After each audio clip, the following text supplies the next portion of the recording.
नमस्कार, आपण पाहत आहात महाराष्ट्र जनता न्यूज।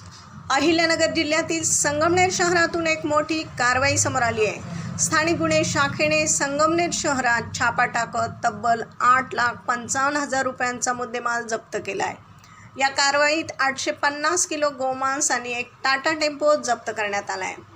मिळालेल्या माहितीनुसार कादरीनगर परिसरात काही इसम गोवंशीय जनावरांची कत्तल करून गोमांसाची वाहतूक करत असल्याची गुप्त माहिती पोलिसांना मिळाली होती। त्यानुसार पोलीस पथकाने तात्काळ घटनास्थळी धाव घेतली आहे।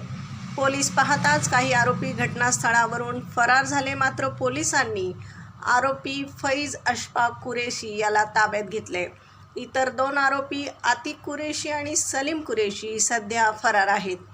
या प्रकरणी संगमनेर पोलीस ठाण्यात भारतीय न्याय संहिता 2023 अंतर्गत तसेच प्राणी संरक्षण कायद्यानुसार गुन्हा दाखल करण्यात आला असून पुढील तपास सुरू आहे।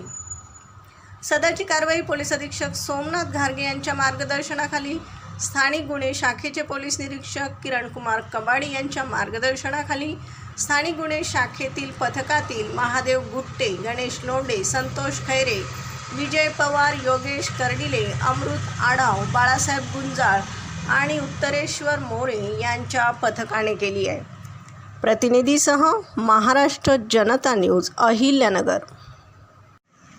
महाराष्ट्राचा बुलंद आवाज, क्षणोक्षणी अपडेट, सत्याचा निर्भीड शोध। राजकारण असो वा समाजकारण, शेती असो वा सामान्य माणसाचे प्रश्न, वा असो क्राईम रिपोर्ट, प्रत्येक बातमीचा अचूक वेध। ताज्या बातम्या आपल्यासाठी पाहत रहा महाराष्ट्र जनता न्यूज। महाराष्ट्र जनता न्यूज नंबर 1 चॅनल। आजच लाईक, शेअर आणि सबस्क्राईब करा।